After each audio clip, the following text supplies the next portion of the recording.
thing which I wanted to sort of discuss was the lot of work that you are doing now, especially in the area of predictive AI and data analytics. Sure.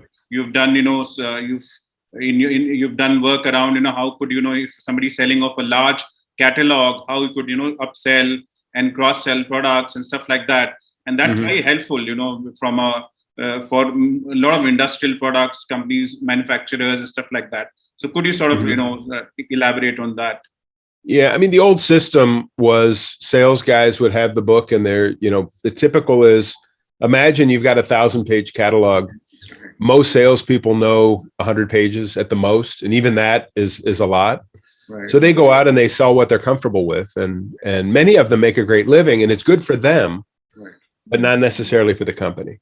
Right. So then we sort of invented this thing called the sales analyst, and what the sales analysts were doing is each month looking at what was selling, what wasn't, and then making recommendations to the sales team to try to expand.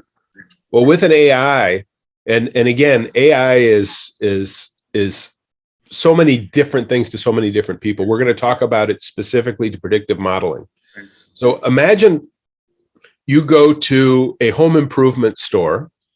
Like here in the US, we have Home Depot or Lowe's or Menards. I don't know the stores in India, but you go into that store and you buy a home barbecue.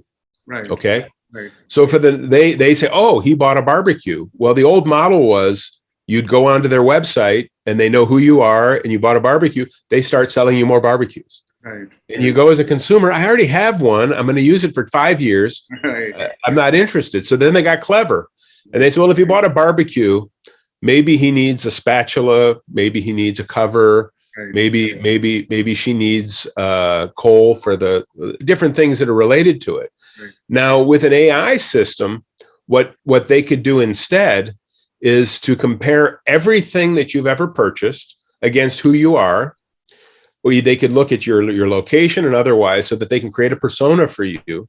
Right. And in the data, comparing you to the other tens of thousands, hundreds of thousands of customers, right. People like you who bought a barbecue and live in this zip code or this neighborhood and have also purchased patio tiles, those people have an 80% possibility that they're going to buy a lawnmower.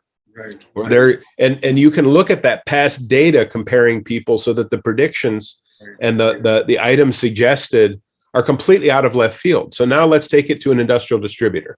Right. So I'm visiting I sell construction materials. Right. And I visit a company that does roofing repair, and they're a company that does roofing repair in very expensive homes. Right. So now in the system, comparing me to people in others, I sit in that deal, we're selling you roofing shingles and nails and roofing material. That's what you've been buying.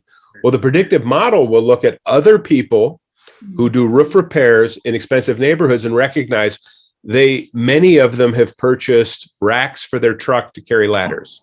Right. Many of them have purchased sealants in a certain area. And it starts to help me as a salesperson suggest items that never would have occurred to me. Right. Now, most companies, when they're hiring salespeople, they'll hire 100 people, right. Of which 90 of them time out. They never get up to speed. Well, what would happen if you're a new salesperson who doesn't really understand that 1,000-page catalog, and you've got this AI that when you tell it who you're visiting, will give you suggestions? What's the highest probability of the first 4 items that company would buy? And then you got the sales guy who's making money selling 20 pages of your 1,000-page catalog. The system is now telling him, with the existing customers, these are items you should be adding. And by the way, the marketing team loaded up all these leads, and here's the opening mix. You're now accountable to tell us what happens when you suggest. So it's a whole different thing. It makes lazy salespeople busy again. Right. It makes new salespeople get up to speed faster. And it even allows your inside sales team, when people are calling in and placing orders, and your e-commerce, to make suggestions that are relevant to the persona and the type of business that you're dealing with. So it's quite a complex. It'd be a podcast all on its own to go through the details and map out how it works. But it's a living and breathing thing. So the no's become just as important as the yeses.